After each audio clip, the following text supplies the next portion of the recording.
I hereby call to order this Committee of the Whole meeting for Monday, April 17th, 2023. The time is 8 o'clock. Will the clerk please call the roll?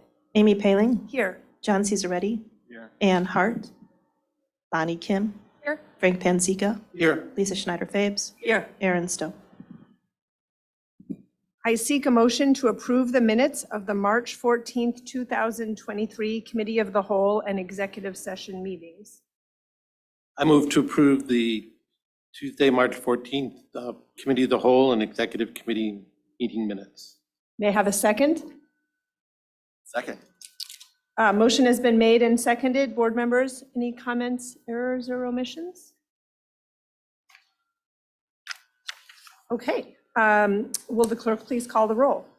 John Cesaretti. Yes. Bonnie Kim. Yes. Frank Panzica. Yes. Lisa Schneider-Fabes. Yes. Amy Paling. Yes. Motion carries. And we'll jump right in with facility development. Mr. Panzica. Thank you.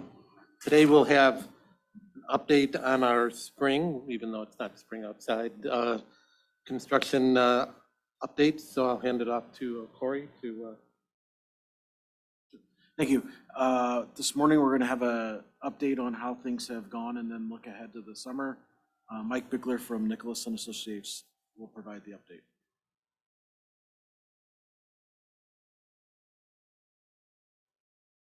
Morning. Morning. Yes.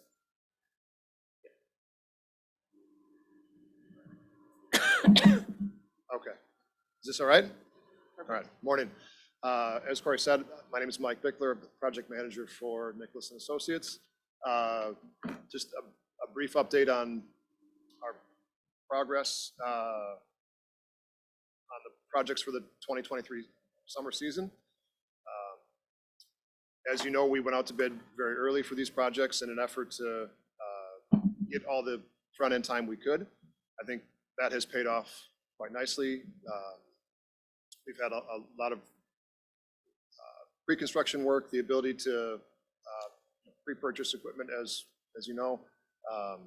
We've had good meetings and good interactions with subs over the spring break period, leading up to this point where we've already started with meetings with the district, coordinating with their staff and making sure that we've got all the groundwork laid and as many of the problems vetted ahead of time as possible. So I think it's been very productive and we're poised to tackle the large amount of work that we have set up for the summer in the best possible way. We did just over spring break set the chiller for Mackenzie School. That was started on Good Friday. We had a couple of startup hiccups to work through, but it ultimately was running by the end of the week last week when we still had warm temperatures, not like today. So that's good. The chillers for the 2023 season are all tracking for the end of August. So that's about what we were expecting, I think. We do see a little more certainty with those lead times, so we're optimistic that they will hopefully not get pushed to the degree that they did with equipment from last year.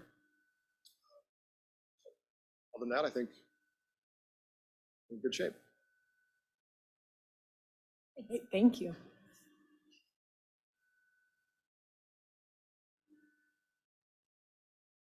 Or was there any updates on anything today? No, I think that pretty much covers it. I mean, I think we're at when we look back to the stuff from last summer, now that we've kind of worked through the punch list and some of the last bits of the 2022 projects, those are more or less complete from our perspective at this point. And it's really about the summer of 23. As Mike said, the work in this building in particular has been, they've been working on that for a couple of months, so they got a nice start going into the summer. So I think we're in a good position. Great. Okay, thank you. Then I'll hand it back. Okay, terrific. We'll move to school finance. Mr. Cesaretti. President Failing, move it over to Corey. We have a lot of fees to discuss. I see our team heading out. Thanks so much for being here and getting us ready. Yes. Lots of fees today. All right, so the packet of finance-related stuff that I provided to each board member, it was set up so that as I flip through or go through them, that should be the order that's in your packet. Let me share my screen.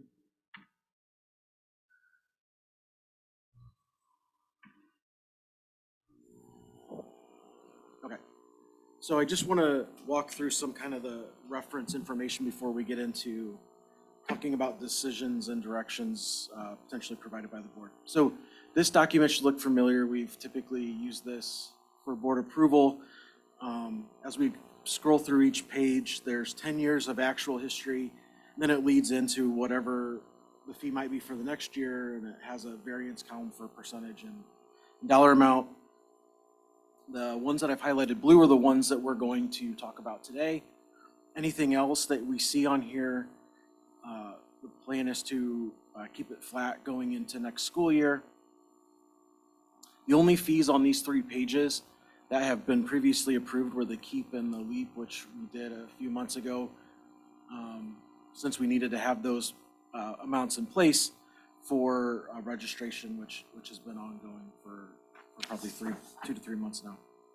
And then the last page of this one is just the various athletic fees. So these 3 pages, feel free to keep as a reference, especially as we get into more of the discussion. The next page is a document that I had shared last year, updated with another year information. This particular sheet shows a lot of information related to our lunch or food service program.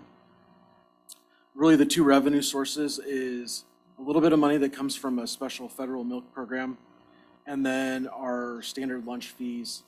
We look at that compared to the total food service expenditures. That creates the first surplus and loss column. However, the column that we kind of typically look at as most important to us is the surplus or deficit without lunch supervision. The idea being that even if we didn't have a lunch program or we had used an outside service similar to some of the other districts in the north suburbs, we would still have to supervise the students during their lunch period when they're away from their classroom teachers. So that's kind of the one we focused the most on. And then the far right is kind of the history of what the lunch fee has been.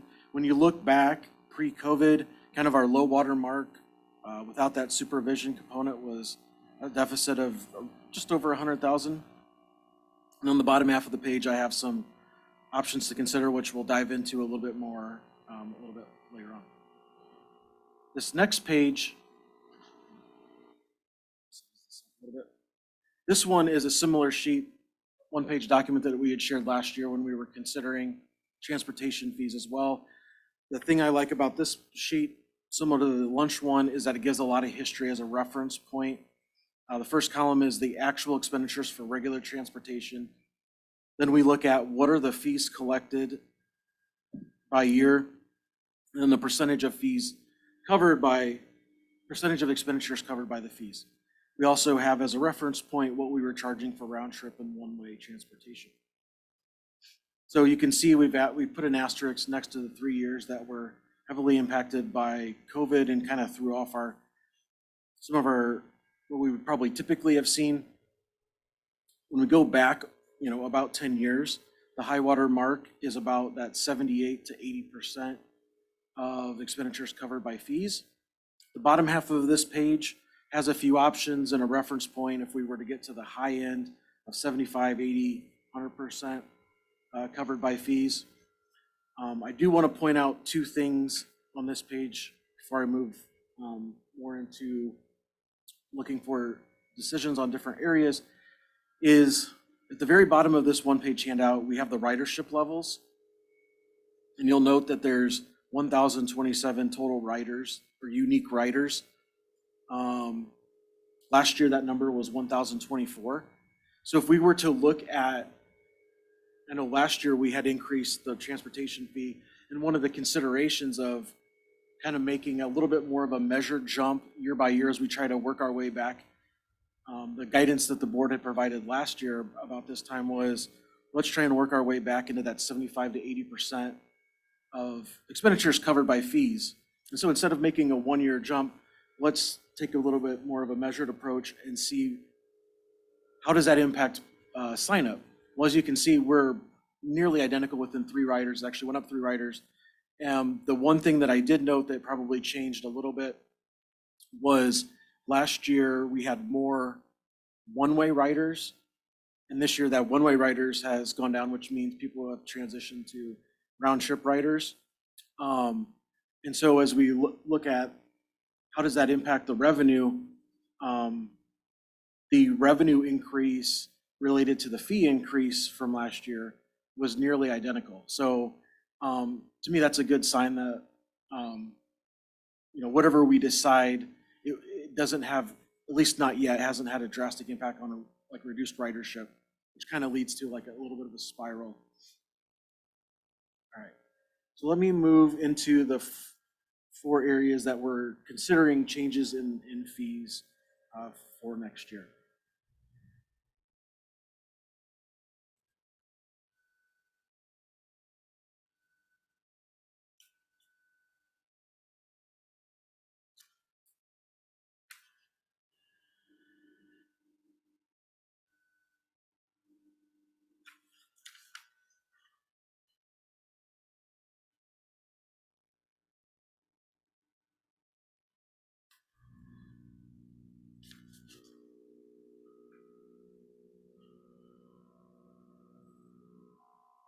Okay.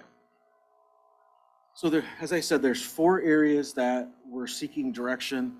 The focus of today primarily is getting some direction leading into next school year, where we would come back next Monday night and ask the board to approve any remaining fees that haven't been approved for 23-24 school year. In one area, we will ask for more of a longer term approach. I believe in the other 3 areas, we have previously received direction on that front from the board. Okay, so the first area is instructional materials fee. If you were to reference back to Exhibit A, we have different fees by different grade level. Covers a lot of different instructional items, technology, subscriptions, consumables, and different items used within the classroom, all of which are not immune to inflation, many of the other areas that we have seen over the last few years. So really the part that I have here for the board is a 2-part question. This is an area where at least to my knowledge, we have not had like a clear, strong direction on how to approach this fee over the long term. And then also what to do for next year. So on this particular slide, I've started with what was the fee for the current school year, and then thinking about impacts to the cost, the applicable CPI factor for the 23-24 year as it relates to like kind of our operational setting, was 7%. So I've created a column of what would the fees look like if we decided to pursue a 7% increase. And then there's a column that says what is the difference of the change. Then I took another column and said, okay, when we look at things through the tax cap lens for our tax levy, even though the CPI was 7%, we are limited to 5%. So I put the fees in as a 5% increase with the change amount. And so as we think about next year, obviously we would need some direction for the board. But I guess from like Dr. Cremascoli and I's perspective is what kind of direction does the board want to provide to us in how to approach these fees, knowing that over a long time with recent history probably being a little more abnormal with higher inflation, is there an amount? Do we want to look at it as CPI, a portion of CPI, the tax cap, something different? Like anything with fees, there's a wide variety of options, and it's really up to us to decide that. So I'd be happy to hear anybody's thoughts or feedback or. Corey, that's a great intro. Wide ranging.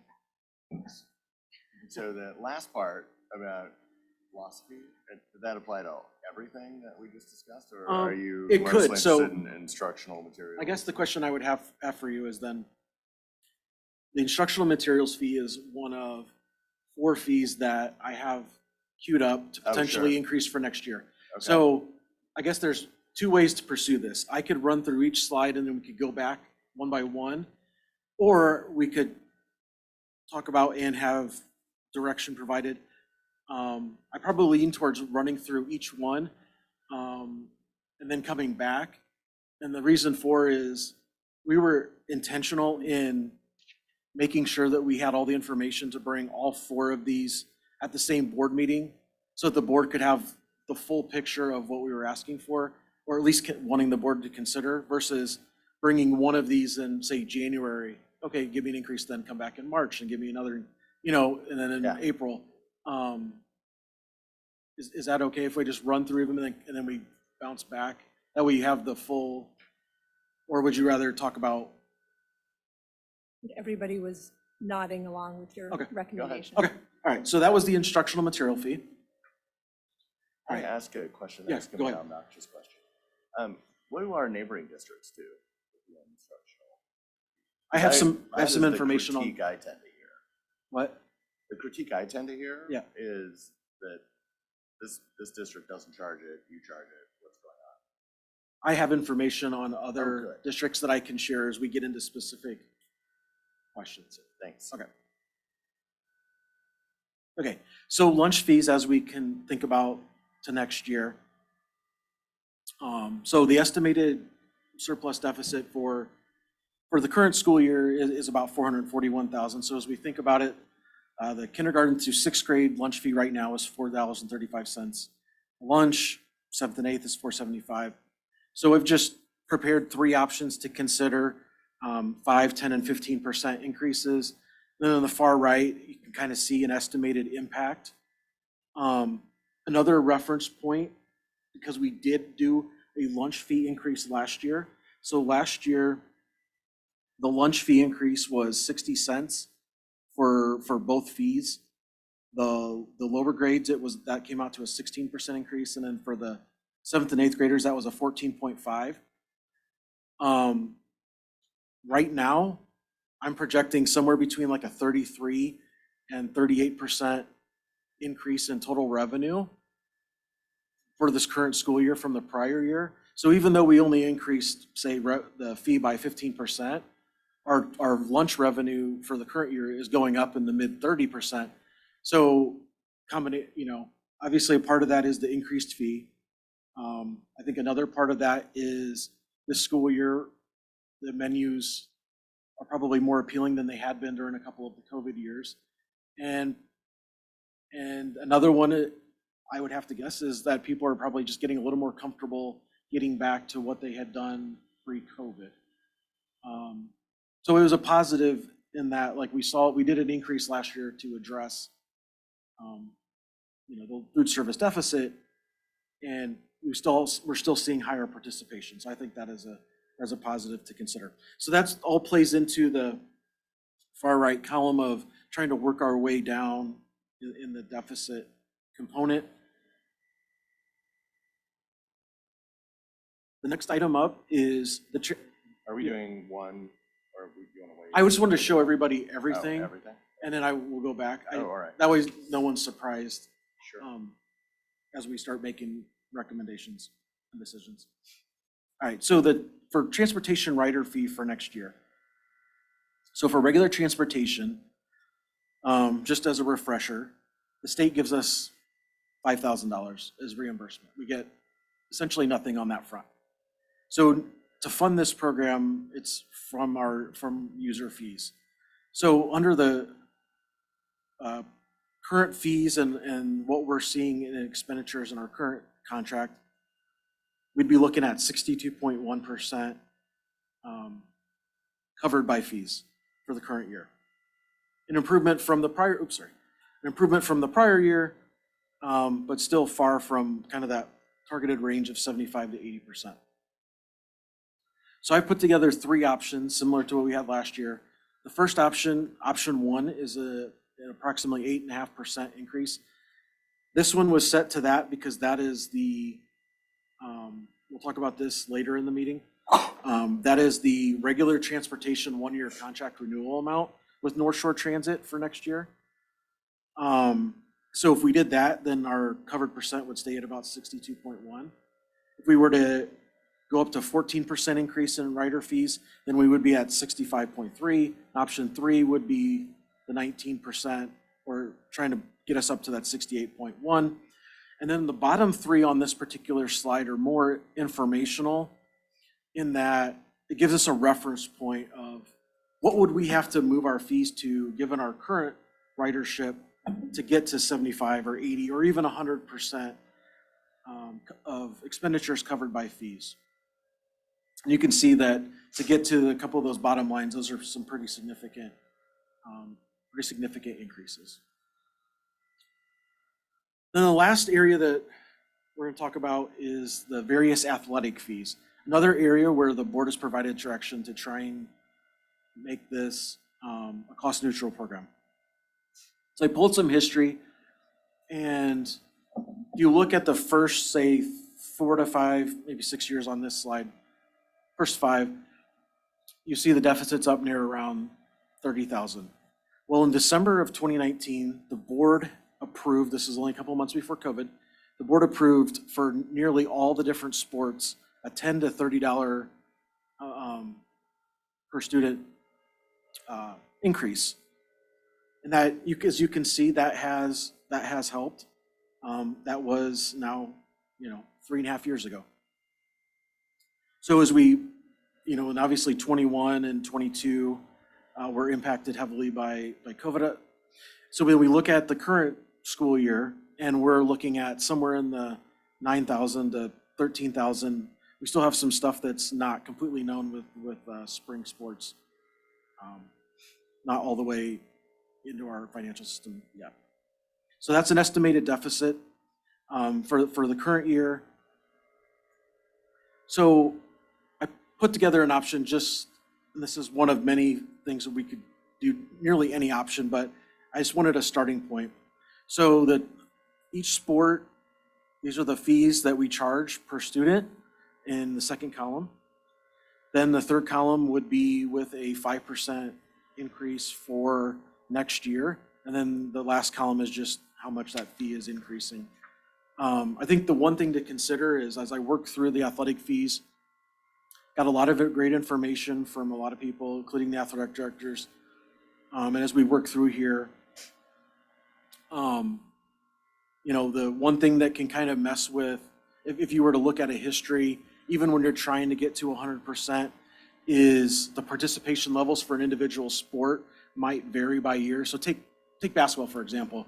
There might be 12 spots, and as you see here, the fee is $430 right now. Well, if a team only ends up with 8 or 9 students versus say 12, that obviously impacts, the calculation of where do we end the year. And if you multiply that out across each of the individual sports, you're going to see some natural fluctuations. And I guess what I'm saying is it's probably natural that if we were to, continue to do this history for, a 30-year period, and you were really trying to target 100% coverage of the expenditures, you would probably see some years where you have small deficits, potentially even, a surplus, just because you have that unknown factor of how many kids are going to actually participate in each sport each year. And that, so those are the 4 areas. Let me go back to, let me just stop sharing my screen. We can go back to the first one, which is the instructional material fee, where we're kind of looking at it with 2 lenses. What's kind of the longer term direction on how to approach or think about this fee, and then what might we want to do for the upcoming school year?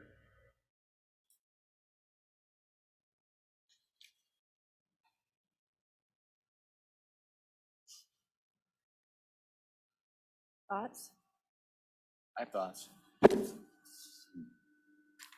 now the time to have our thoughts? Yeah, no, this is Express thoughts? the time for the board to ask questions. Oh, excellent. have And we're discussion. focusing on the materials fee. Yeah, we'll start with the instructional materials fee.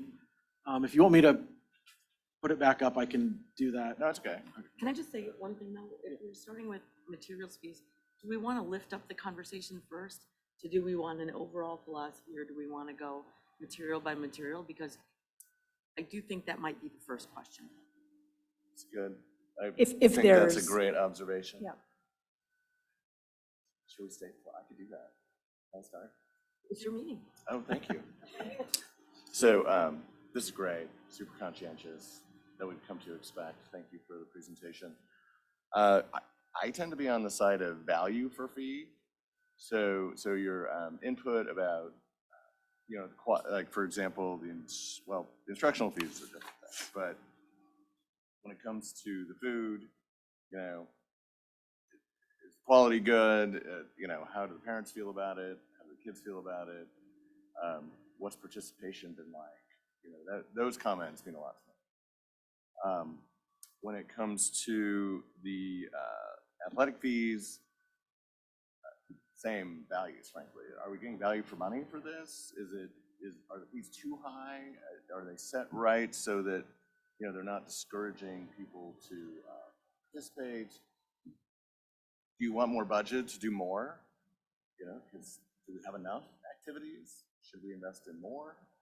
So that's where I tend to be. I think that's all my philosophy. Well, I have a philosophy. So I remember right way back, starting on this board, we talked about the philosophy of if the activity or whatever you were charging for primarily benefits the student, then the family should pay most of that, if not all. Oh, sorry. And then I kind of liked that philosophy, and I think that we should keep it. And so the other thing that when I look at this, I notice that we hesitate towards raising fees. And so sometimes we don't raise fees for years and years, right? Which means we're getting farther and farther behind in being true to that philosophy. And I think in part because it's just, nobody likes to raise fees. It's yucky, it's hard. And so, especially now when inflation is kind of crazy, and you sit there and you think, what drives inflation? It's fuel and food. And that's a lot of what we're talking about. And so by not keeping up with CPI, we really can fall behind quickly. So I personally want to express a preference for keeping both that philosophy of the individual product or service is when the family pays. And I also really like, Corey, your idea of attaching CPI to the increases because one, it's nothing personal. B, we don't start getting behind. And kind of, it makes it really clean. And in a year when CPI isn't obscene, the fees aren't as high. I will step down from my. And I follow, because I agree with both of you. I think if the cost of operating all of these items are going up, then we can't fall behind. It'll get worse and worse in terms of the deficit that we're experiencing. And I think to your point, John, about value, your presentation was so helpful, Corey, because you're talking about our participation rates. If the value wasn't there, families wouldn't be participating. So I hate raising fees also, but I think if we're sort of obligated to cover the costs of these programs, and so my philosophy would be to stay as close to CPI as we can and continue to watch the participation rates to be aware of value. And also just to say, we continue to offer options for families who cannot Yes, we do. pay. So that is part of the conversation as well. I'm sorry. Frank? I agree with most of what's been said. I think each one of these, and I'm glad you break them out this way, has a slightly different story, but the overarching is costs went up, people understand costs went up this year, so there's more of an understanding of why fees went up, given everything else that's going on. You know, in years when nothing was going up and these fees went up, that was a little harder to explain, but, so there's obviously an advantage to getting closer to where we want to be in this type of year. So philosophically, I think that sounds very close to the same. The only one that I think is more of a economic price impacting demand is the transportation fees. And my personal goal would be that would be able to get all the money back, but relatively speaking, that's not possible. So the transportation fee in particular, I think we have to look at what increase won't upset the balance. So that one's a little bit different. Slightly on the same side is that the instruction material fee, since everybody has to pay it, we shouldn't be extravagant in terms of how much we increase that. I don't think anything here is, but I mean, those are the two ends that I see. The transportation is really a supply and demand issue, and the instruction material is everybody's got to pay it issue. The other ones are, you know, if the fee goes up and it's uncomfortable, then there's other options. So that would be how I separate philosophically. But I think this is a year we need to increase fees at some level because it's both needed and expected. I just had a couple of questions or comments. One thing is, you had mentioned earlier in your presentation that you had maybe some like data as to what other theater districts were doing. And maybe that would be helpful because like for me, like when I look at the lunch fee, I mean, I think that built into this cost are two things. One of them is like philosophically, how much should the school be, you know, subsidizing, you know, the cost of the lunch, and also how much our budget can bear. Like, was there like sort of a number or a percentage in mind in terms of the overall budget that could be allocated towards that? Because like these numbers, like, you know, whether you hit 257 or 441 kind of don't mean that much to me. Sure. So as I am like looking at whether it's transportation or lunch or athletics, even instructional materials, the reference point I have relating to the budget, right? So like we've had balanced budgets. The reference point that I have is based upon prior direction from the board of, okay, lunch, we know we have a deficit. Let's this was going back to last year. Let's start working our way towards kind of that low water mark, at least from what we've seen in the last 10 plus years, was a deficit of around 100,000. So, you know, if you're asking like, could the budget sustain it in any one given year? Yeah, but like, that's not really kind of the direction that has been historically here, and that's not, doesn't seem to have been the intended target of trying to work our way down. I think I guess to maybe answer it a different way, if we had found ourselves in a little bit of a different financial position, instead of presenting all these options, I might be here saying, we need to do this one that's a huge increase, right? Like that, it would be a different tone of conversation. So I think that's how I'd answer that. Thank you all. So should we then talk about each individually? Pull up each one. And if you have questions, as I said, have some information. You know, the one thing is, as you think about what other districts might be doing, not everybody has the same structure. So take instructional materials fee. We have it, nearly every grade is broken out.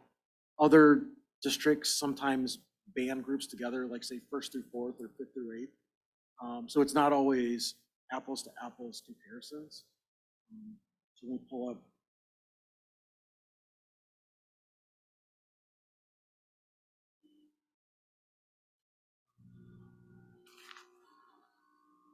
Okay, so instructional materials fee. As I said, the applicable CPI was 7%, the tax cap was 5%, or any other number. I mean, you can calculate whatever that is directed. Or if there's any questions specifically about this one, I'm happy to answer it. Oh, yeah, Amy. I don't have a question, I think it's appropriate to go with CPI for instructional materials. Yeah, I agree. okay. What's the CPI? I'd also just like to say, I almost think this should be like our policy moving forward, that it's something we just do. No?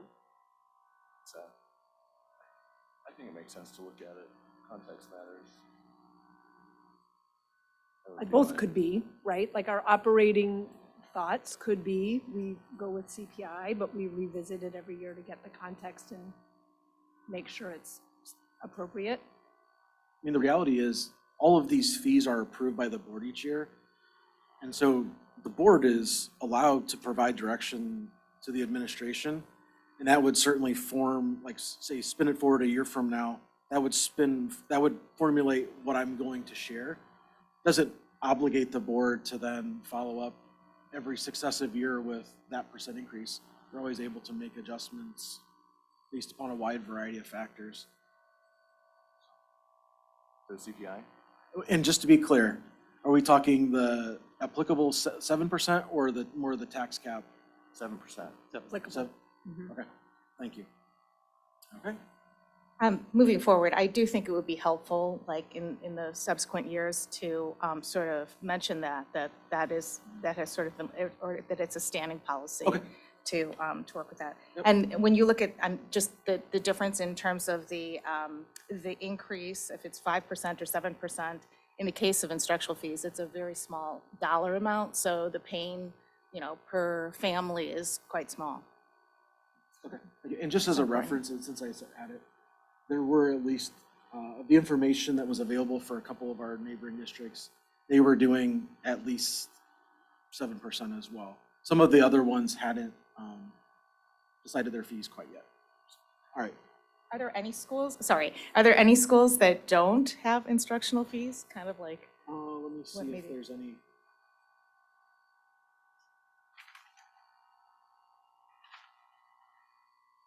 The only one, at least the information that was provided to me, was possibly Sunset Ridge, which I'm not entirely sure is a good comparison for. Yeah, the reserves are like double ours, so they have some different options.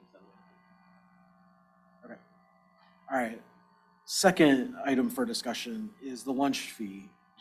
You see the three options laid out there. As one of you mentioned, the primary drivers in this particular area, the most costly item is the food, and then the second is our staff to run the program.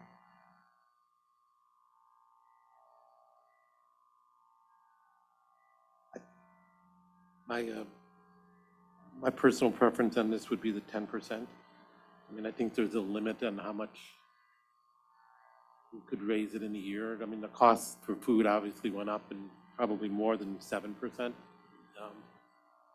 But the numbers look small, but you multiply that by 180 days or whatever I think that's the number. It does start to add up for people that are a little bit more on a budget. So fees need to go up. We want the quality to stay good, but I think 10% might be pushing it for some people's budgets. Corey, how much did food go up? How much did our cost go up? So I know when we had this conversation last year, nearly everything that we had seen from our food was hitting like 10 to 15%. This year, when I've talked to our coordinator for food service, the increases haven't been at that level. He said as some of the items have started to level off, but you still see some items every few months going up a little bit. So it's kind of a mix. If I had to put a number on it, I would think that the increase we've seen has been closer to like typical inflation, so in that 5 to 7% increase range. It's not the pain that we felt, last year where we were, felt like every month you would get the invoice and things were slowly ticking up a little bit every month. It does seem like it has started to level off a little bit, but it's not completely gone away. What do you think, Lisa? Corey, what do you think is the safe bet here? If I were to make a recommendation, I probably would be option 2 slightly over option 3. I think either 2 or 3. I guess the rationale I have is if we just did option 1, it feels like not knowing, I know what the labor will probably be for next year because it's in our contract, but you just never know with the food. It feels more of like we're holding steady. And if I think back to what the direction from the board was last year, let's try and make some progress each year. I think we did that in the current school year. I think I would probably lean option 2 over 3. Okay, I like option 2 personally. Bonnie, would you like to say something? Yeah, I just have a quick question. So is the 441, is that like the highest it's been in 10 years? I mean, I don't know if that's a reflection of, like you were saying, the cost going up so much last year versus what the fees were. So if we go back to, there was a handout, Oh. there was just right. one page of historical lunch. Got it. So, yeah, there was a couple of years that were higher, fiscal year 21 and then 22. But those were heavily impacted by COVID in that you're still paying salaries and benefits with limited participation. Students were at home. If you think that fiscal year 22 on some level was probably impacted, and this is more of a typical school year, then yeah, going back to 2011, this would be the kind of the highest deficit amount.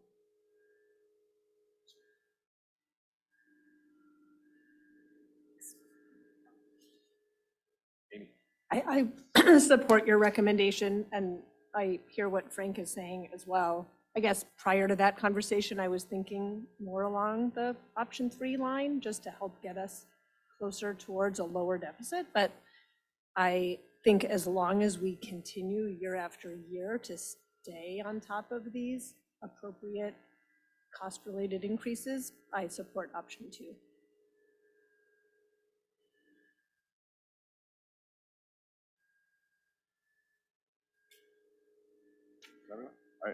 Are you good, Corey, as far as direction on this? Yes, thank you.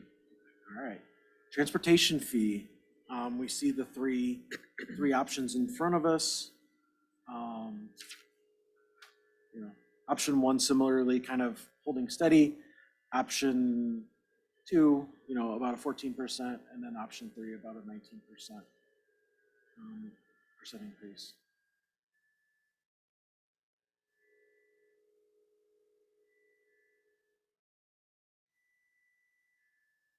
Oh, yeah, sorry, Frank. And this, when you said that the contract went up by at least 8%. Right? Yeah, right now, we'll talk about that here in a little bit, but yeah, the regular transportation is, the renewal amount would be 8.5%. And we were trying to move it incrementally to cover a little bit more fees. So you did a nice job of having lots of options, but I guess I'd be between 1 and 2. Moving up a little bit more than the contract, but there is a there's definitely a supply and demand. I mean, we do know that if the fees get too high for buses, that less people ride, and we have the same number of buses, so then the revenue really can be impacted, so. I think it was helpful to hear that this year that stayed strong. I feel more comfortable with option 2 than option 1. As a bus rider myself, take it seriously, but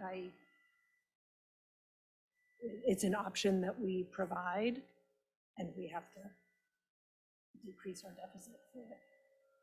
And it moves us closer to the stated intent. I'm with option 2.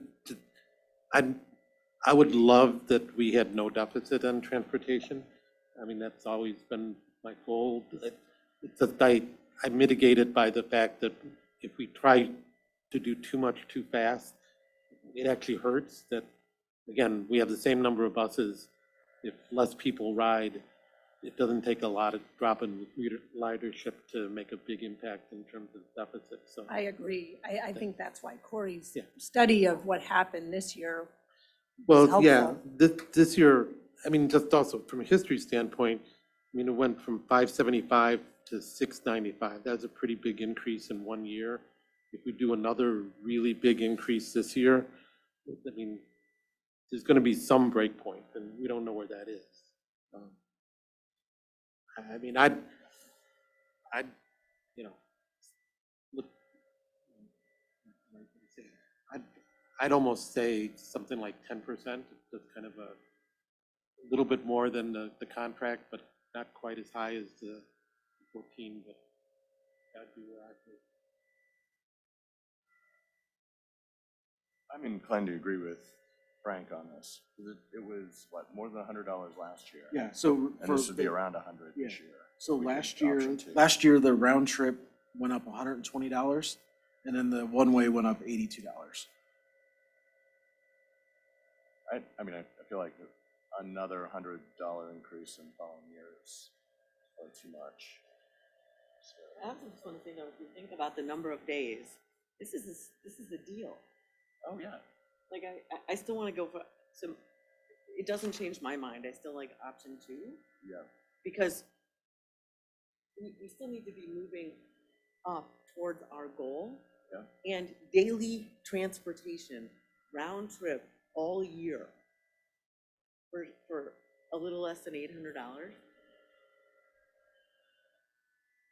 We're not asking people to pay for something that's not directly benefiting them. This is for their child. Oh, you're right, Lisa. I mean, I agree with you, but I look at the history when it was 575 for a long time. You know, we're just And gonna we disagree, didn't- that's all. And we didn't, oh yeah, it's fine. And we didn't raise it, right? So it's gonna be, you know, all at once in a couple of years, it gets raised. Yeah, I think that's why we got into trouble, right? Yeah, So I agreed. just want to make sure we don't continue that practice. We're not randomly wanting to increase, like, costs have gone up. The contract has gone up, gas has gone up, you know, so I feel like we're not plucking it out of thin air. And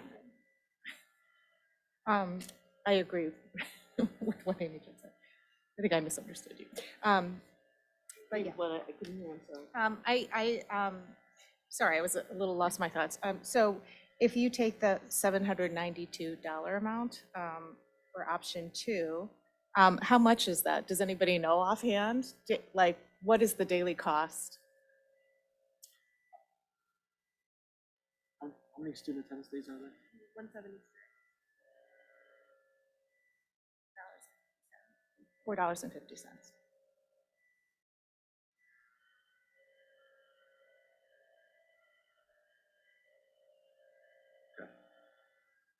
so we're between option 2 and option 1, is that what we're thinking? No, Yes. wait, I hear, which side are you on, Bonnie? Are you for option 2 or the hybrid? Option 1, 2? you mean like a 10%? I didn't understand where you were landing. Option 2.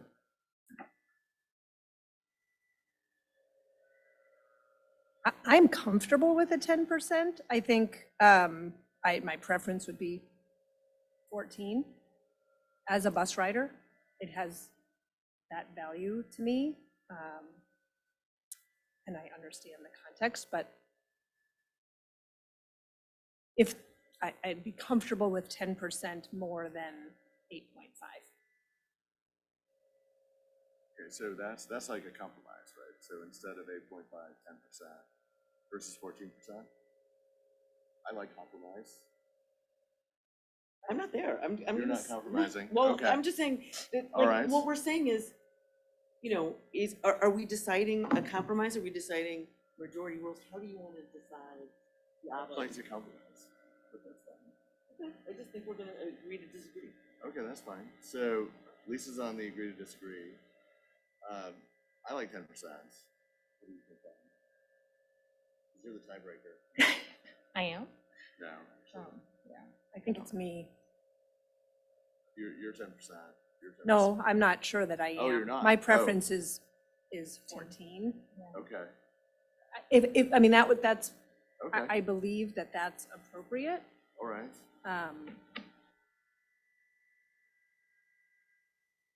I don't know how to say this properly, but before I was a school board member, when I would look at fees like this, I would be like, why is it so expensive? And not really understand that actually what we're being asked to pay is, as a parent, is much less than what than what it costs.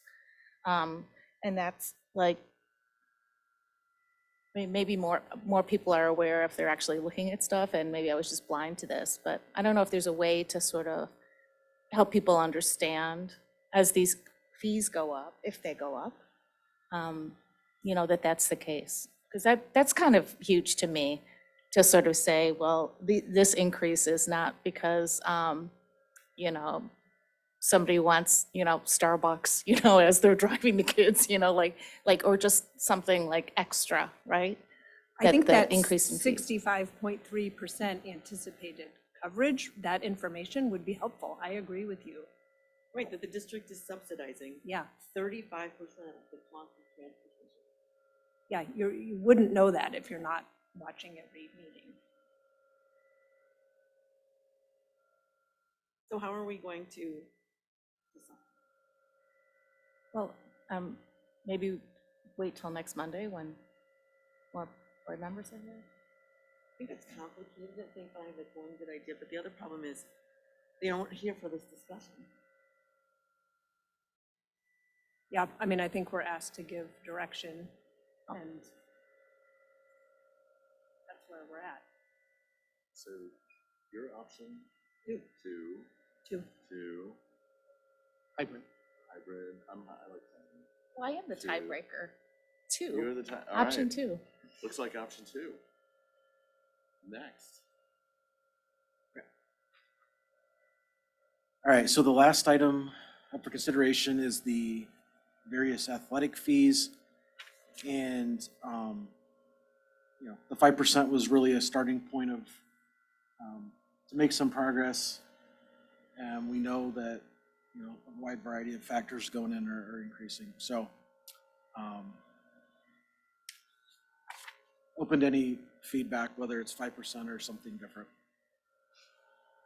Can you go over the philosophy here? That kind of, how are we setting these fees? Is it a percentage of the total cost to run the program? Is it all of the cost to run the program? Kind of, what does the fee represent? So the idea being that, the fees are different by sport. The idea being that it covers coaching, any kind of referees, officials, timekeepers, any supplies or materials, entry fees for tournaments, transportation for road games. And so, because we've got well more than 10 years of charging these fees, we had, at least at some point a long time ago, there was a basis of why one sport might be more expensive than another. As I worked through this process, I was able to get, how many roster spots are on there, what's participation looking like, What are we seeing expenditures for each sport? The reason that, at least for this year, that I'm proposing the 5% is that there was really nobody, no individual sport that was really kind of out of line, where they were having a, a really large deficit or really large surplus. So it felt like, given the place that we were at, was just to try and identify a percentage and apply to each of them, because the things that are impacting one sport are really impacting all at this point.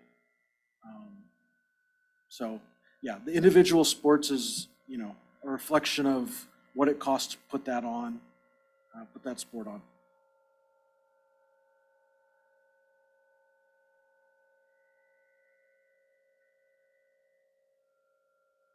I support this. I guess philosophically, I wonder, would it be easier for you if in general we have an approach of thinking about it with CPI?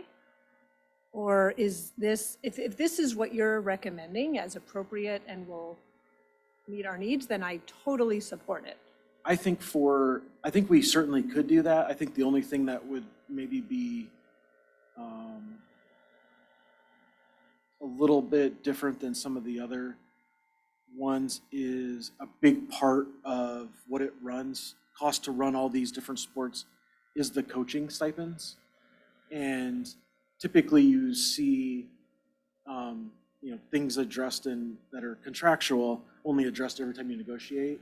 So I don't necessarily know, like there could be some small adjustments. I would hate to, given that the documentation that I've had was that these programs were intended to be self-sufficient. So I think, looking at them in total and individually to see if one individual sport gets a little bit out of line. And if not, then how are we looking at it in total? I would probably prefer to have the direction of let's try and get it to be self-sustaining. And if I see that it's going to be, that a deficit is starting to creep up, let's figure out appropriate increases. Because I think if we just blanketly did CPI, it could be possible that we, ended up with a surplus. And I don't know that that's really the idea for this fee. That's very helpful. Thank you. Okay, so we're gonna go with the 5%. recommendation. Okay. Thank you. Thank you. Frank, are you good? All right. Okay. Yeah, I'm completely fine with that. Just, again, at the big picture level, we increased the fees the mandatory fees by inflation. Lunch and transportation, for a lot of people, it's not really an option. And it adds up, and we increase those by inflation or more. And then athletic, which is the most optional of these fees, we're increasing by the least. So I understand why we're doing it. I just wanted to kind of summarize. I think it's important that we charge for what things cost. I just want to also remember that a quarter or a third of the people in the community don't have unlimited disposable income. A third to more do at the levels we're talking about here, but at least a quarter to a third don't. So we should always keep that in mind. I mean, that raises an interesting question about, I don't know much about the fee waiver process. Is that something that is fairly easy to get? Yeah. I mean, the Angel Fund. I know Comes that. from so it's beyond an angel fund. There's a fee waiver process, and it's very prescripted. Like there's a set process. In like the 3 to 5% people get that type of range, or Percentage, but it would be in that low of a number. I mean, it's not like. it's a smaller amount. And that's fine. I mean, like I said, transportation, I'm really torn because I think we should try and break even, but I know we can't because of supply and demand. But also when you look at, like I said, 180 days of lunch fees going up and 100 transportation fees for people that are closer to on a budget, that starts adding up. Appreciate that comment, Frank. Okay, I think we're good. resolution time, I guess. Talk about the regular and special ed contract renewal. So in your packet, I had a one-page handout. Just had a little bit of information about, so we're at the point with our contracts with North Shore where we were able to just do 1-year extensions at a time. So if you look at the handout that I had, let's start with special ed. So I was able to find the last 4 years of increases you see there, right at 3% or just over.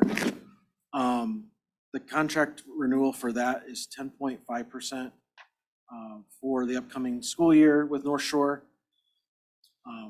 Think about it in context of what we saw last year with the regular ed renewal at 12.5. It's in line. The factors that led to a 12.5% renewal last year are still all in place and impacting the special ed side of things as well. And then on the regular ed side, the regular ed renewal would be 8.5% for 1 year. So as we think about one of the biggest factors that North Shore has been facing, and thankfully I know it's been a challenge, but thankfully we have not had to, like some of the other districts I've heard around the metro area, where you find out day of that there's no drivers, like, sorry, either kids are gonna be massively late or bring your kid to school. And so I know of other school districts that it was a massive issue where they're changing providers or, trying to create incentives into their contracts. Thankfully, we have not had that. But the flip side to that is, I think a reason that North Shore has been able to consistently provide drivers for us is that for the last 3 years, if we go back 3 years ago, they were paying $18 an hour. And each of the last 3 years, including what we're going to see for next year, they've increased pay $2 an hour so they can continue to attract and have drivers when we need them each and every single day. So to go from 22 to 24 for next year, that's like a 9.1% increase. So that plays a big role in it. And then when we look back to, just as a reference point, from last year, there were several things that were double digits pushing 20-30%. You had the fuel, you had their liability insurance, the cost of purchasing a new bus had increased double-digit percentages. Not to mention the salary and the benefits that go with it. So all of those factors, if we look back just to 1 year, a lot of those things have calmed down. But the big jump that you saw in the year prior, that's still with us. So I think as we negotiated these renewals, I think these renewals for 1 year are reasonable. And I think they're fair increases for the upcoming year, not to mention that North Shore has continued to provide some good service to the district. Also on this one-page handout, I just wanted as a reference, you see what the fiscal year 22 actual expenditures were for regular and special ed transportation services.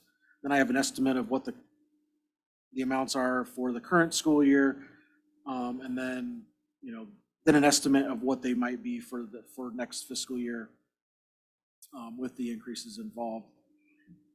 Earlier this meeting, I had mentioned that the state only gives us about $5,000 in reimbursement for regular transportation. On the special ed side, the one big difference is we do get about 80%. That actual percentage does fluctuate year to year. Some years it could be 79, some years it could be 82%.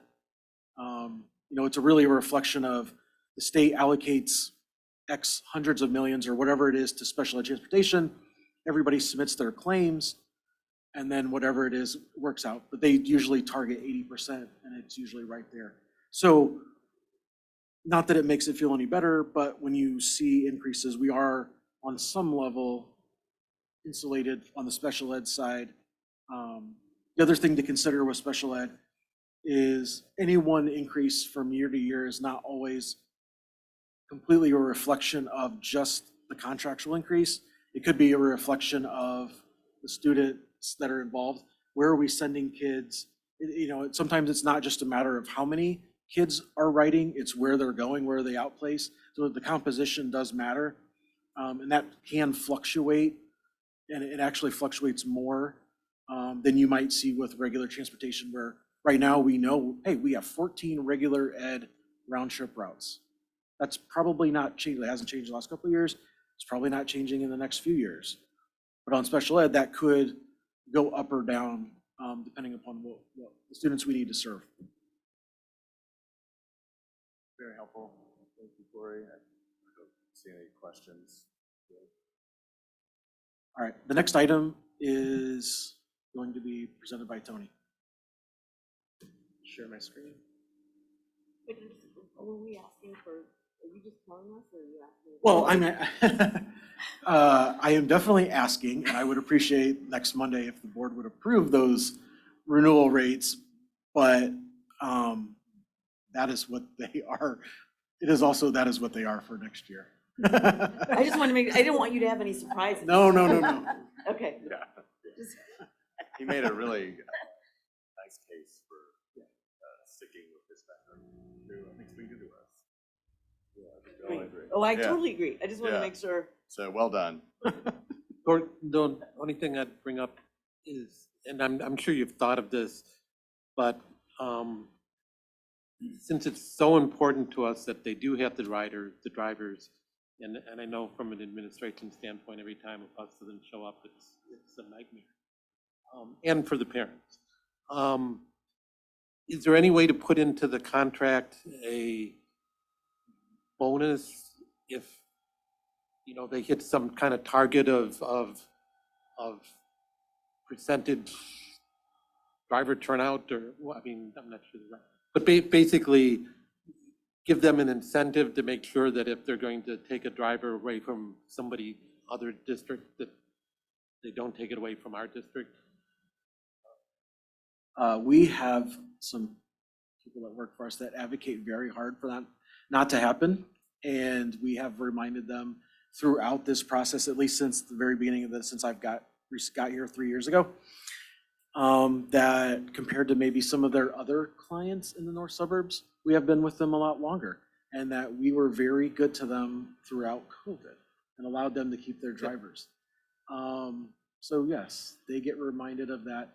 I think that is certainly an option, and in the future, depending upon the service levels, like some districts, I wouldn't necessarily term it a bonus. I think I've seen some districts, especially ones that have had really bad service, they have, I would more view it as penalized for, like, they see reductions in what they have to pay.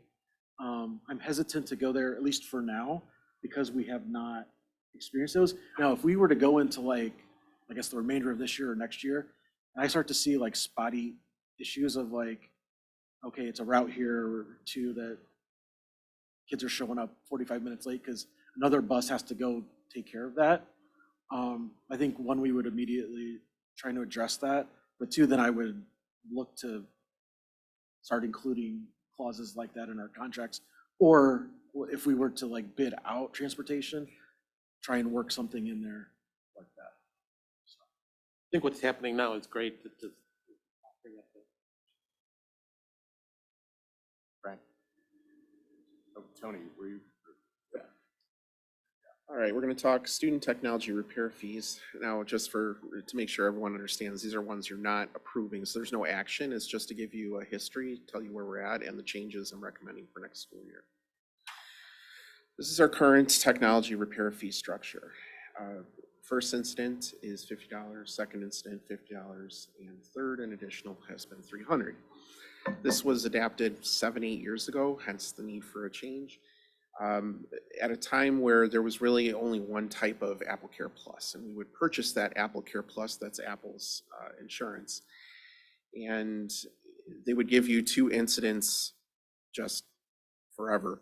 And after that, we were sending out repairs out of warranty to a third-party company, or we could send it to Apple. And at that time, most of our breakage was screen cracks, and that $300 was about the cost of what it was for the district. So these numbers here were based off of really just pass-through costs, what it costs us to get devices repaired. We also have a column here for lost, stolen, where I'm not recommending any changes. This happens very infrequently, and I have some data to show you. But I think that's a fair number for replacements. We don't ask for the full cost, but we split that cost or have a partial cost. Generally, when it's lost or stolen, it's not of the it's not the student's fault. We found it's more stolen than it is lost. Lost we can recover through Find My iPad, but stolen we have had some returned to us or have been recovered by a police department and then passed back to us. So it was time for a change because we have a couple things going on. Now that we have iPads in front of every student, so every student has access to an iPad full-time, we now know that this is, breaks are going to happen. So we have some data on that. In the last 2 school years, we have data that is about the same, which I would guess if I were to preview next year, it would be about the same. The year after that, about the same, because kids are kids and kids break iPads. So that's, so there are many times where we get frustrated, or maybe as a parent, you want to kind of hit your head against a wall in frustration. But we also know that kids are kids and accidents will happen, and we're providing them a nice device. And there are times where accidents do occur. The other thing is we have this 4-year rotation now. So 1st through 4th grade, we have a rotation with an iPad. 5th through 8th, we have a rotation with an iPad. We always take the iPads after that rotation, put them into kindergarten, who have it on a cart, don't generally take it home, but have access to it every day. So 2 incidents of breakage over a 4-year period doesn't feel very good, because as you look at our 3rd and additional, we have some parents that have been hit with $300 invoices. My department facilitates that, and there have been very frustrating phone calls, both on the side of the parent having to pay that, you already pay a high degree of taxes, as well as us on the receiving end of hearing about that. So, but in fairness, we invoice accordingly, and I do understand. Therefore, there's difference, fast forward to today, where Apple offers different types of AppleCare Plus. I had been quietly moving us over in the last few years to one that's recurring every year. So it's a 4-year AppleCare Plus that provides 2 incidents a year. Sometimes in that, there is still always a deductible with that, but sometimes the parent wins because they might have 3 incidents in a year. Yes, that has occurred with our student population. So let me go to the next screen so you can see some real data here. We send out a lot of invoices. So we have school year 21-22, where we had invoiced 401 families for either the 1st or 2nd incident. That's that $50 invoice each time. What's the harder conversations that I alluded to are the 3rd and additional. So that was a $300 invoice that we sent out 72 times in 1 year. And yes, those conversations were tough. And they're not fun for anyone. So what we want to do is move to a spot where we don't want to charge parents twice. We're either going to do it on the front end through your taxes, switching to, which I had been doing over the last few years, moving us to an AppleCare Plus structure that just provides us more opportunity to repair things, or you're going to pay it on the back end with these higher fees. Now that we know kids are kids and we have that data, the preference, of course, is to do it on the front end. You can see the lost or stolen, which I'm not recommending any changes to, is very, very small. School year 22, this school year, that of course will move up. And then once we get the 8th grade iPads back, that will go up, and you're seeing about the same breakage rate. For your curiosity, 3 and up is the $300 invoice, but we have had 4 and up incidents. We have 2 kids last school year that were on the 6th incident, and we have this year 2 that are on the 5th. I hope that, and I encourage parents to have conversations with those kids or pass through to their kids in terms of their allowance as a suggestion. Something to teach them that, money is a finite resource, and care needs to be taken with these devices. I think once or twice is normal. As you can see from the data, I mean, again, kids are kids. More than that, we probably have some kind of structural issue with having it in the backpack or where it gets stored or how it gets placed on a table. So what I propose is actually bringing down the fees because we're going to capture it on the front end. So we don't want to not charge anything because we did that at the inception of the one-to-one program. And what we learned from that is first charge free. I'm going to just do what I wish. And there were a lot of first breaks. When we moved that to first charge $50, there was definitely a drop. We don't want to charge, so we don't want to charge nothing, but we want to share the costs. We still bear the majority of the costs. And we also know that 6+ incidents over a 4-year period is not out of the realm of possibility. So extrapolate this out to a more realistic time frame. So it's a step. The vast majority of our parents will actually pay less in fees through this process because we're getting it through the AppleCare Plus. By the way, these numbers were built off of a variety of different things. I did consult with Nutrier and how they do it. They have a completely different structure, but I had multiple conversations with them. The parent pays the cost of the iPad there and includes AppleCare Plus, whereas we pay for the iPad and issue it out like any other textbook or educational resource here. We also have younger kids, they have older kids, a little bit difference there. I also looked at other Apple, Highcrest and the junior high or Apple Distinguished Schools. So I looked at that list of 14 Apple Distinguished Schools in Illinois that are part of a professional learning group, thinking these are people that have programs using the iPad mainly that have figured it out, like us. And so I looked at what they charge for fees. This actually puts us in line with them.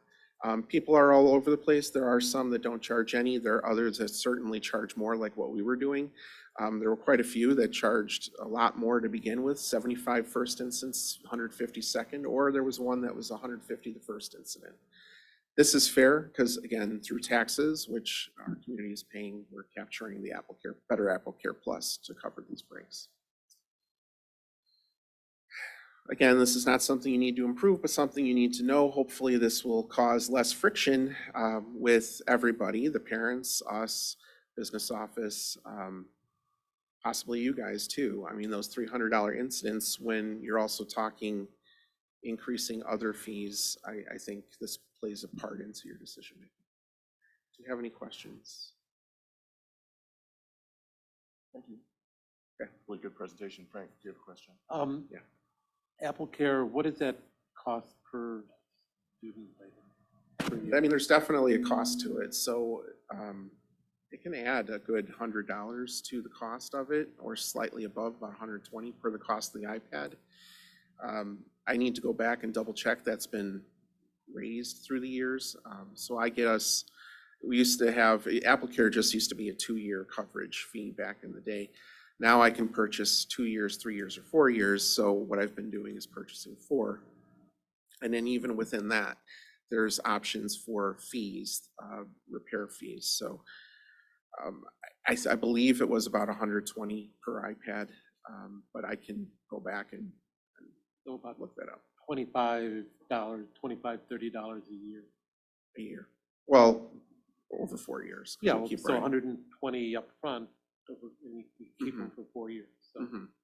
so is it right to think of that then as like $25 a year, Yeah, give or take? I really should have had that information in front of me. I hesitate to even say that number, but it's definitely noticeable when we purchase the iPad with the AppleCare Plus. But I mean, for the sake of argument, I suppose you could use that. And with the fees we have today, how much fees do we get per year? Yeah, that number I do have. So last year and this year, and I did have a conversation with Corey to make sure we could work through this, but I believe it was around, where do you have it in front of me? Or I can look it up. here, if I share my screen, it's a spreadsheet that I don't necessarily want shared out, but I believe it was around 40,000 a year that we got from repair fees.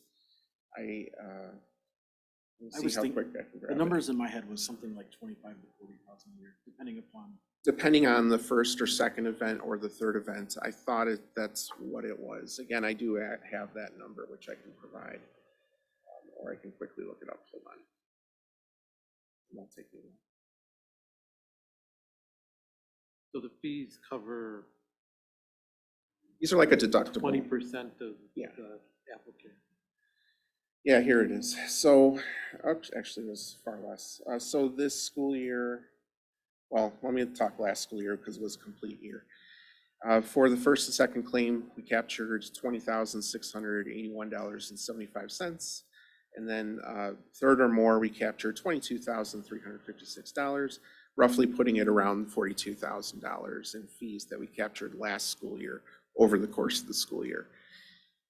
Ballpark $10 per person.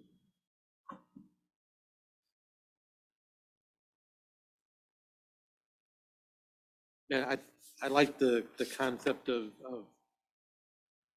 having it grow. I'm not sure. I think we should probably make the fees a little bit higher personal. But I like the step up instead of the big burden on the third one. Especially, yeah, we're gonna have 3 or more breaks. The data shows us that, and that's hard for the families. But the step up allows us to just ratchet up the responsibility level, hopefully, in a little bit every year. I guess it's not formally white glove service, but we do offer, when the student brings it in to the building technician, they get a loaner immediately. We process the claim and we get it back into the kids' hands. We help them with transferring data. It's a pretty good service. We provide that, if you want to think of it, as a cost. The other is 2 or more times a year, the families are actually a little ahead with this cost structure. Hopefully that doesn't happen and kids are responsible. But yeah, there's definitely a cost to just doing these, but at the same time, I want to be careful that we're not charging families twice. You know, it's either, there's probably a middle ground where we definitely want to charge the families, or hopefully apply pressure to students to take better care and families to monitor those kids. So there needs to be that piece of it, but we are using money to purchase better Apple Care Plus on the front end as well. Yeah, but I mean, at some level, it's almost a materials fee. And we're getting back 30–40% of the Apple Care fee and charges. Again, the jump for the third one to 300, I can understand, but I'll stop at this. But I'd recommend stepping that table that you had that's not up here. Instead of starting at 25, I'd keep it at 50. Go up 25 from there? Yeah. That was discussed. That was discussed. Because like I said, it's an incremental cost, and we're not recovering the upfront fee, which is the Apple Care fee. So I wouldn't lower how much we get for this.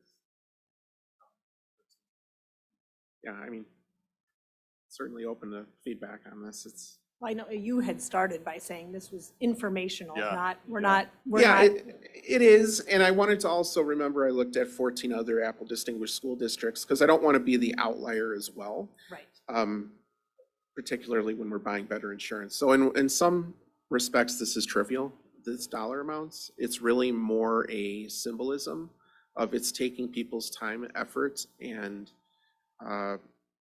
we have to process these things, and that's real time on our team when we can be helping teachers and students. So there is that piece to it as well. Is there any other feedback? Sure. Thanks, Frank. Appreciate your comment. I think it's thoughtful, and I like it. I like the approach. I like the amount of work you did to come up with it. I am very sensitive to the feedback and $300 payments. So it seems like a nice way to handle it. Thank you. So Tony, I just had a question. I just want to make sure that I understand this correctly. Okay, so, and I'm kind of guesstimating here a little bit, or just sort of estimating. Sure. So that like in our current approach, in the extraordinary situation where you would have like 6 breaks, that would cost the family like $1,300. And in this proposed structure, it would cost a family in a total of all they've been spending this year, like 500. Yeah, so, right. And it's not just, certainly by the sixth time, there's other conversations that's been had. So these are either the assistant principal or the grade level administrator and the teacher have been working with those kids. Now, there are kids that, whether they have an IEP or something else, there are times where we don't charge. But there are times where care could have been taken or it was a part of a disciplinary situation. Certainly, there's conversations beyond just the technical side of the tech department here. But yeah, there are kids definitely, that is correct. In this new structure, that's what it would be. So those are 150 each time. That's correct. Right. And I hope not to get So, I there. mean, and thank you for that. Yeah. But my concern was more, so if we're going from like 1,300 to 500, is that difference absorbed in the different Apple Care that you're going to opt for, or is it absorbed by the school? So the different Apple Care that I've been moving us already toward and will continue to purchase is 2 incidents per year. So it depends is going to be my answer to you, when that third or more break is happening. So we could be just fine if that third or more is happening the second year or is spread out off of a 4-year rotation. But if that student is breaking it 3 times in 1 year, first off, we have way more issues at play than just a tech fee. And chances are I've already been talking to the principals or assistant principals, but yeah, we could lose in that instance. Now that doesn't happen very frequently. And usually by then we're talking some other issues going on. Okay, so that the 6 incidents are occurring over 4 years. That's correct. Not 1 year, okay. No, because at this point, we're very comfortable with our 4-year rotation philosophy. It actually meshes well when our kids go on a new career where they purchase an iPad and they keep that one for 4 years. So it really is a nice K-12 approach. It works well. I like to think we started that, but it works very, very well, I think, for the families too. 3 is a little too often, more is a little too infrequent. So. Any other questions on this? And these are, when I say fee, this is really a deductible. Years ago, we rolled insurance into the instructional materials fee, at least for 5/8. So know that we can call it a fee, we can call it a deductible, but something should probably be assessed, or we need to account for that somewhere. Any other questions? Thank you very much. We appreciate that. Sure. All. One more. Oh, no, one more. This will take a minute. All right, last item is, there's a resolution in your packet. So this is a part of our bond issuance that we did back in February and closed in March. So the type of bonds that were issued were working cash bonds. And from a kind of a process or procedure standpoint, what that means was when the money was received is recorded into our working cash fund. And then now that we're approaching when we want to start spending the money on projects this summer, the requirement is that the board pass a resolution that abates, allowing us to move the money from working cash to the capital projects fund, and then the money is spent out of the capital projects fund. This has been a part of the plan the entire time. This is kind of just the last step, other than spending the money on the projects this summer. This is the last step in kind of the bond issuance process. So the resolution is attached. We will be asking the board to approve that resolution next Monday night. Great. Thank you. Okay, turning it back to you. Okay. President Bailey. I wonder if people are looking to take a quick break before we move on, or do people want to? Yeah, break. Okay, let's take a very quick break and then we will come back for strategy. Thanks, everyone. Okay, I will turn it over to Mrs. Schneider-Fabes for strategy. Thank you. And I'm going to turn it over to Katie Lee. I was like, me, over here. Thank you, Lisa. We thought that this would be a really good time to share with you some work around curriculum and professional learning updates and We've attached that to our goals for Goal 1, Student Achievement Growth, and Goal 3, Professional Community. Can you ask aging board members, can you speak a little louder? Absolutely. Okay. I'll also move this closer. This truly is a high-level informational presentation, just to give you a peek into what has been happening, but please know that there are so many things happening in the district, but this is a hyper-focus on reading instruction, the primary grades, and some of the professional learning that's been occurring. We also have a K-4 Math Curriculum Materials Review Committee in place this year, and we also have engaged in professional learning about math instruction. So for early literacy in grades K through 2, our driving questions for several years actually has been, are we meeting the needs of District 39 students, and do we have what we need? One of the reflections that we had in 1920 is that from teachers and also administrators and data, that we needed to look at phonics instruction for our early learners.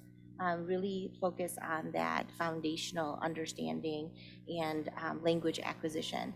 So what we've done is identified that, and then if you would recall, for those of you who are on the first district strategic action team or advisory team, right? Thank you, DSAT, so many acronyms. When we went through our data discussions and our data meetings, and as we were formulating our strategic plan, that also rose to the surface. And we had that embedded in our first year. It was written as Strengthen Primary Reading Instruction, Assessment and Intervention for Elementary Students. You know, this is ongoing work. So even this current year, we have even made it more specific and delineated it as providing more training to elementary teachers of reading on phonics, phonemic awareness, fluency, vocabulary, and comprehension. So this has been ongoing discussions and work. On top of that, our administrators have been digging into their school-based data as well to help us inform what we're going to do. We also saw that it would be beneficial, and this is not new to you, that training our learning behavior specialists in a structured literacy approach called Orton, Gillingham, and Wilson has been a goal. And we have actually a goal, a very ambitious goal of 100%. And I'm happy to share with you that, you know, Kristen and our team have ensured that the learning behavior specialists have been receiving this training, and we have one more staff member that will make us 100 for this year. You know, it starts all over again every year as our staffing changes and is more fluid. So we were at 92% mid-year for K through 4 LBSs, and we have one more, like I said, that will get us to 100. Okay. So what I also thought would be helpful is to show you a graph that you've seen before. This is the longitudinal data that of our measures or our benchmark measures on a platform called Ames Web Plus. If I could ask you to focus your attention on the blue, which is the kindergarten letter naming fluency, and the red, which is the letter word sound fluency. And as you can see over the years, and again, we keep bringing up these pandemic years, one day I hope it's so much in our history that we don't have to do that. But please, knowing the context of this, this is the data that made us say, hey, you know, what could we do better? Yes, we have 72% of our students, or 74, but we can do better. And so how can we do that? And then you can see the 59, and then the increase in 71 and 79. So we are making progress with our efforts, and so I thought I could highlight some of those for you. Here is the other graph that you're familiar with. What it is a composite of the early literacy performance. And we are combining kindergarten and first grade when we show you this data. This was presented to you in the winter. But as you can see, we have improved, and I think what Kristen said, I actually have her words here. She says she shared with you that slightly less than 80% of our students are on track as measured by the Ames Web Plus measures of early literacy. Our goal is to have at least 80% of the students on track by spring benchmark. So this is encouraging information, and we are very close to achieving our goal. So you can see the incline of our efforts, but we are not done. So we are talking about reading instruction, the primary grades.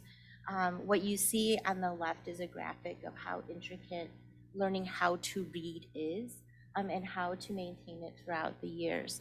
And so we have this band of elements that address the language comprehension. And when we looked at our data, we really needed to focus more on word recognition.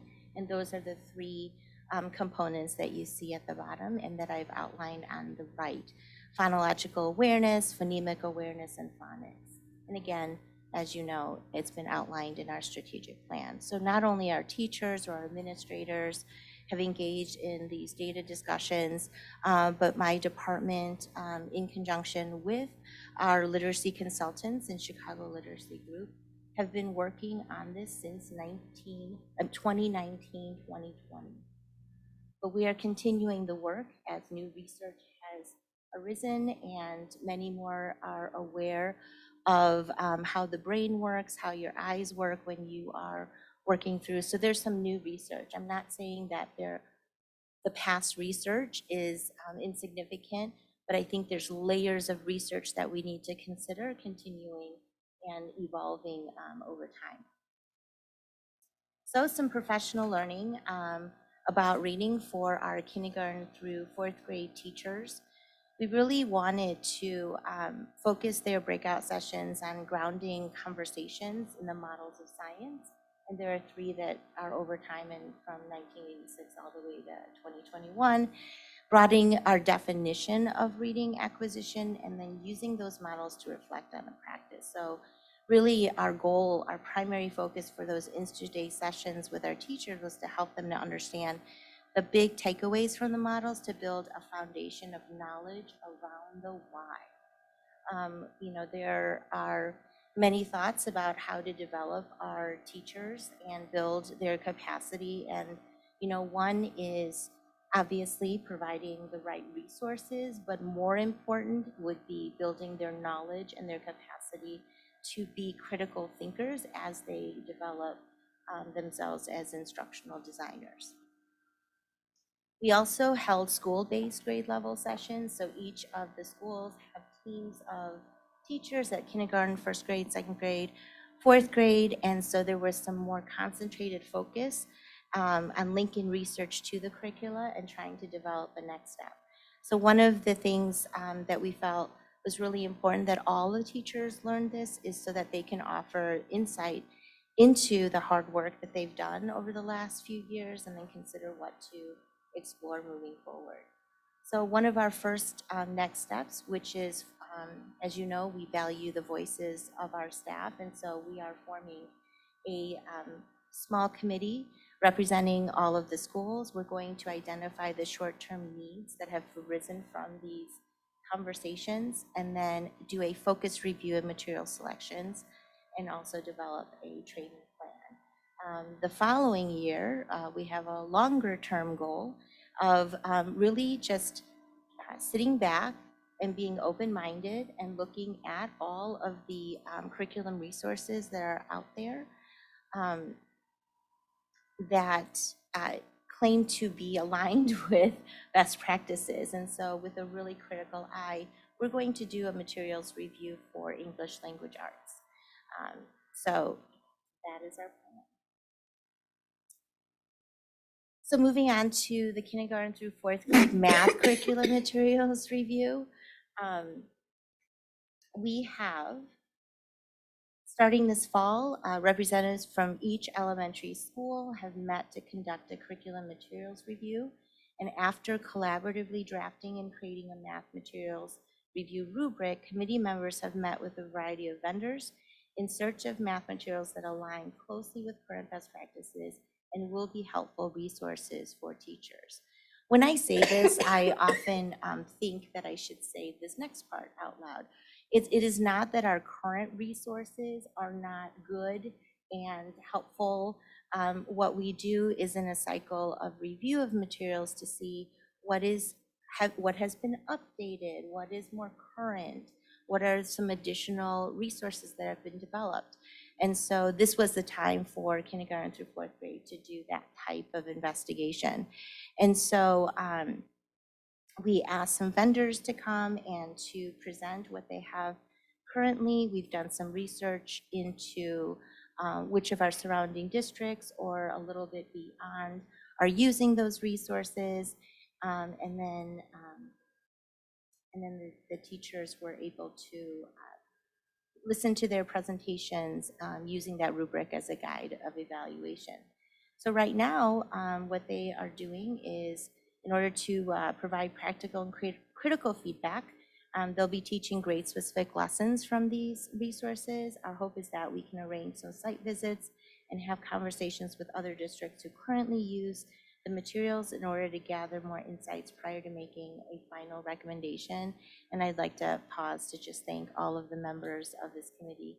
They have really engaged in a thoughtful process and very intentional process, and their work really needs to be acknowledged. So there will be a recommendation by the end of this year of how to move forward within the materials and provide the support that they need in learning how to use them.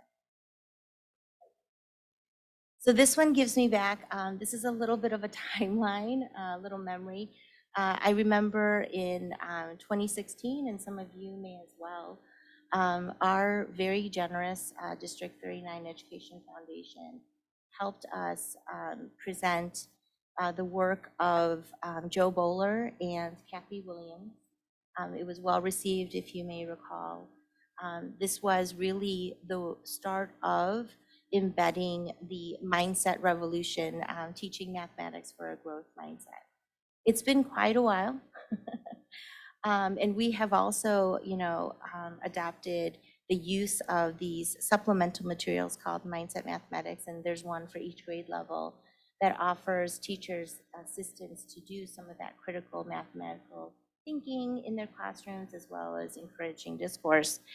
And other than the name Joe Bowler and Kathy Williams, squeezed in between, you'll see the name Jen Munson.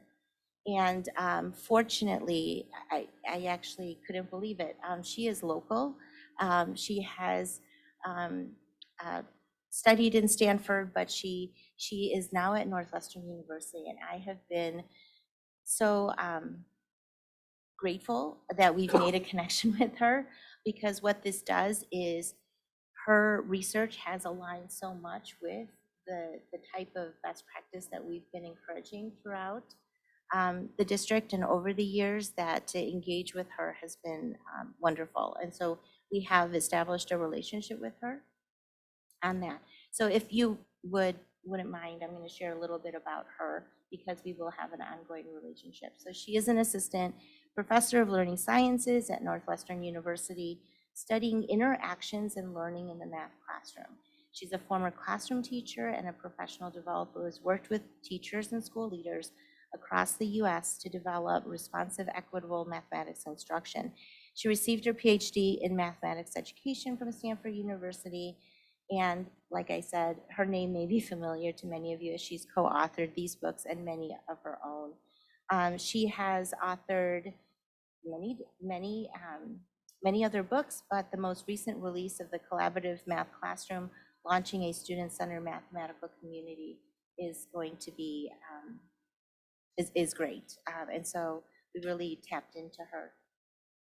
So what has Jen Munson done with us? So far, we have engaged our K-8 teachers in professional learning on institute days or any other days. For example, on Wednesday, staff meetings for the elementaries, we have this rotation that we're able to do for an hour. But really focusing on taking a curiosity stance to student thinking, fostering a curiosity lens for student thinking, and then shifting the focus of mathematics teaching to student thinking.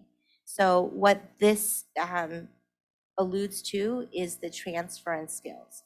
So we can teach our students the algorithms, we can teach them all of what you might call like the basic math skills.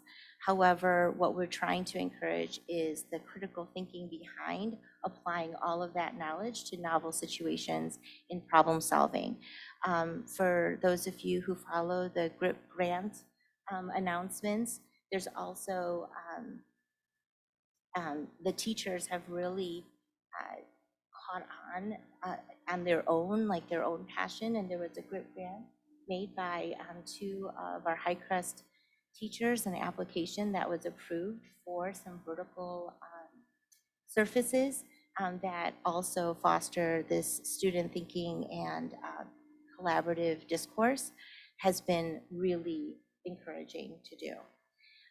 In addition, this year, what Jen has done is we've offered it as an Academy 39. Just as a reminder, Academy 39 is an in-house professional learning course.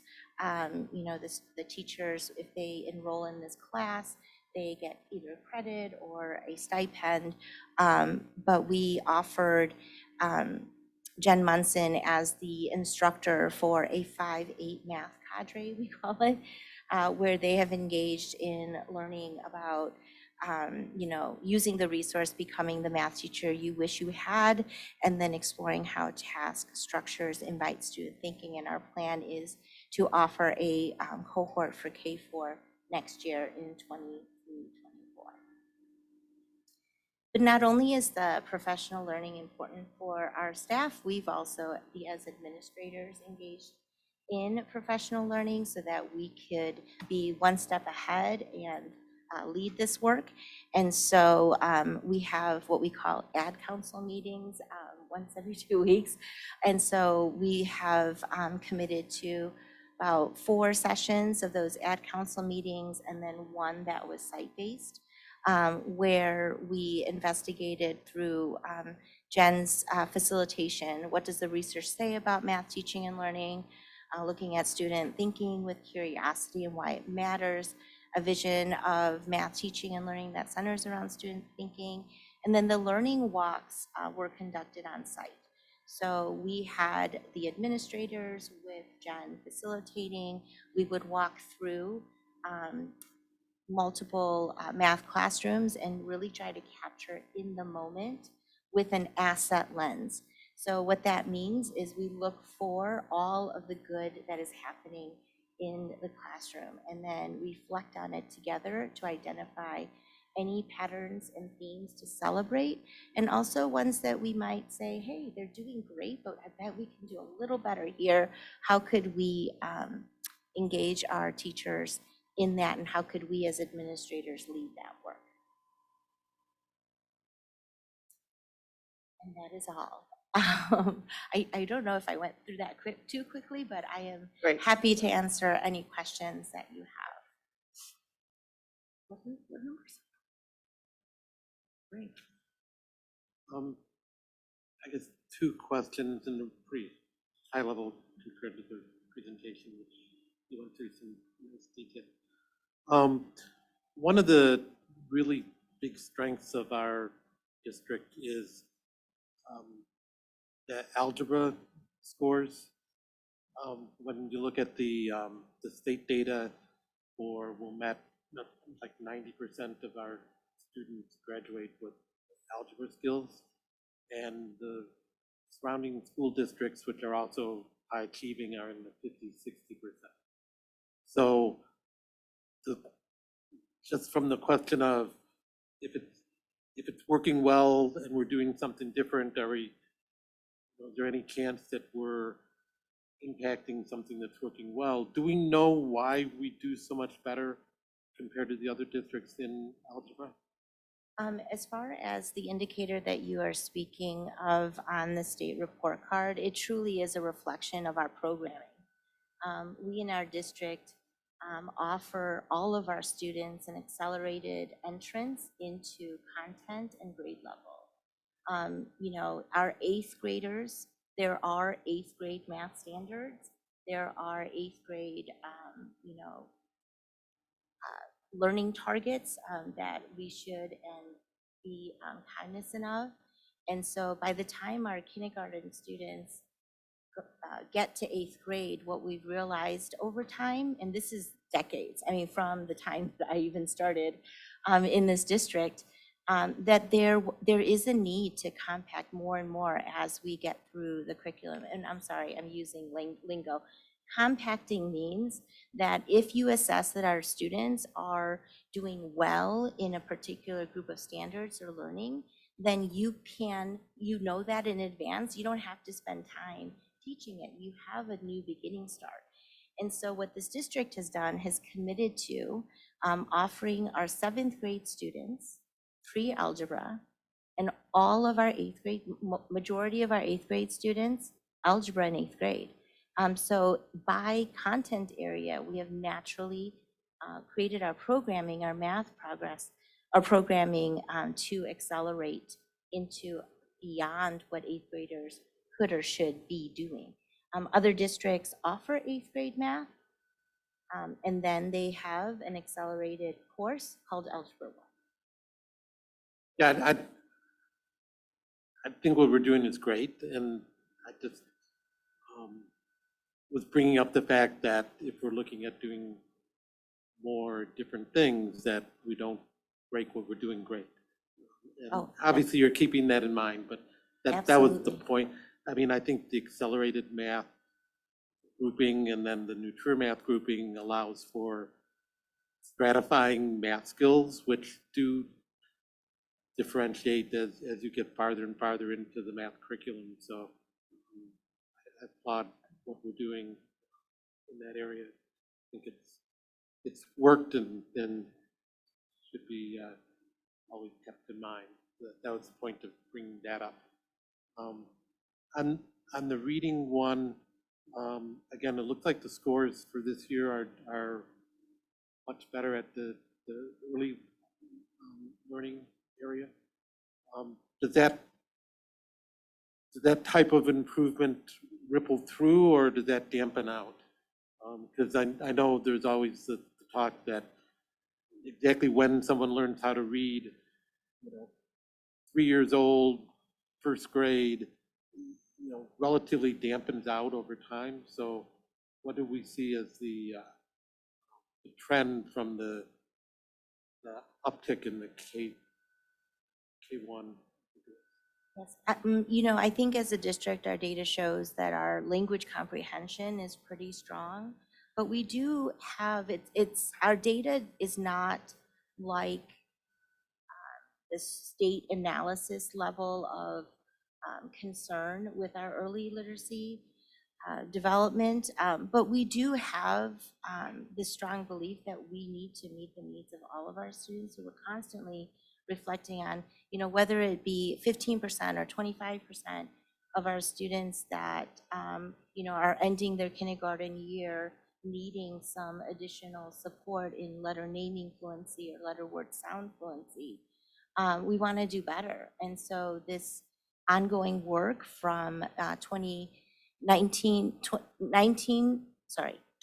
this 20 part is what's throwing me off. 2019 to 2020, when we've reintroduced and reemphasized phonics instruction and brought in some materials for our teachers to use and to train with them, what that does is, what you're seeing is the effort, the results of that effort, but we have more to do.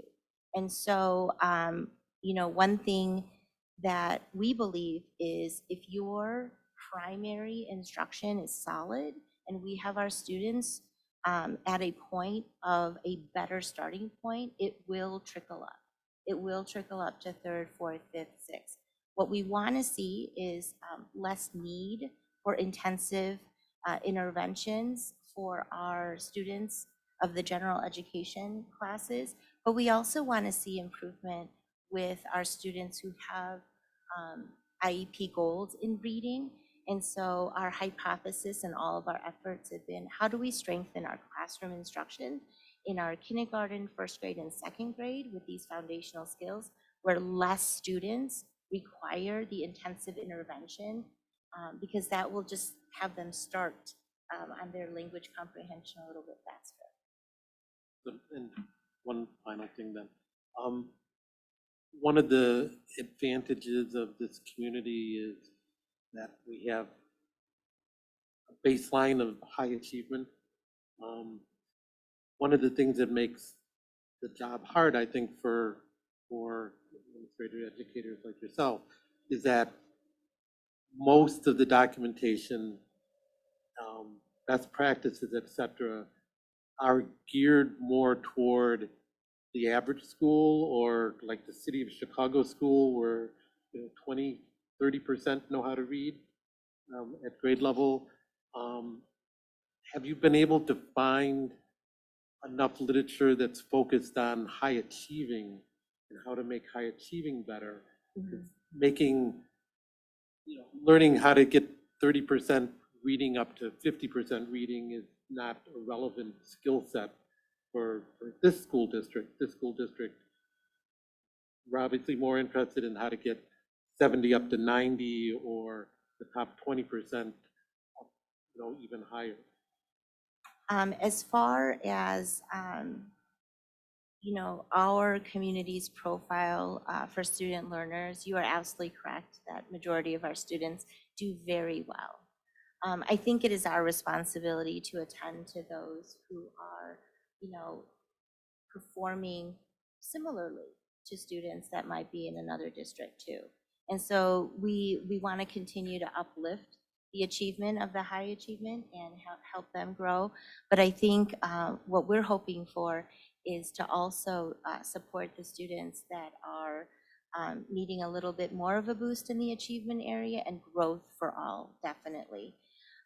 So for the achievement aspect of our students progressing, it really is making sure that we are tapped into what do they know, what do they need, how do we assess mastery of standards at their current grade level, or when they're performing at a grade or more above their national peers, then what are the standards saying are the next step, and then providing instruction with that. So that has been a topic of conversation for our high achieving students.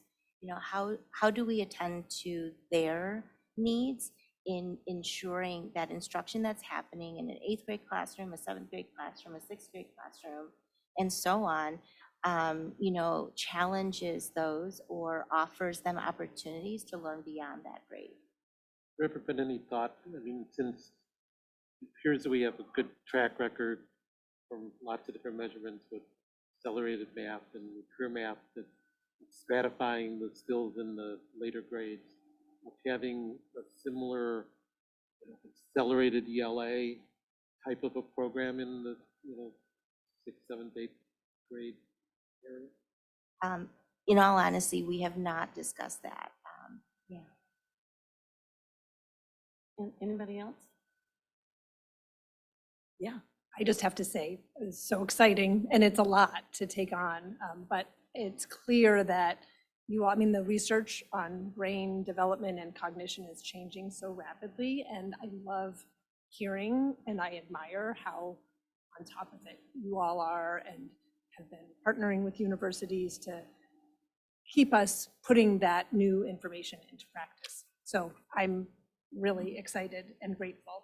I had 2 questions for my own education, just so I understand better. Remind me the curriculum review cycle. You were talking about that with math. Yes. So I need to go back to when the Common Core state standards were released. So a typical curriculum materials review happens every 6 years. Okay. That's great, thank you. Okay. You don't need more than that. I don't need any more than I was that, like, no. there's more context, but. Just yeah, that was series the- of, yeah. And then About. you were talking about for the math, they're working now to learn more about these programs and make a recommendation. Would that be for implementation next year or for the following? So this is for the K4 grade Yeah. level range. And so if their recommendation comes through with a solid one particular resource, we would go with a plan for fall of 2023. I'll leave it at that for now, yes. Okay, Mhm. perfect, thank you. Sure. Yeah, thank you. It was excellent. Appreciate the work Okay. you've done. Third, the kudos. So I think that's it. Okay, terrific. Thank you, Thank you so everyone. much. This is an opportunity for the public to address the board. I do not see anyone in the audience at the moment, so we'll continue. Is there any old business? Any new business? Okay, may I have a motion to adjourn to executive session? I move to adjourn to executive session to discuss student matters, collective negotiation matters, and employment compensation matters. May I have a second? Second. Motion have been made and seconded. Would the clerk please call the roll? John Caesarretti, Yes. Bonnie Kim, Yes. Frank Panzico, Yes. Lisa Schneider Fabes, Yes. Amy Palin. Yes. Motion carried. We are now adjourned to executive session and the time is 10:07.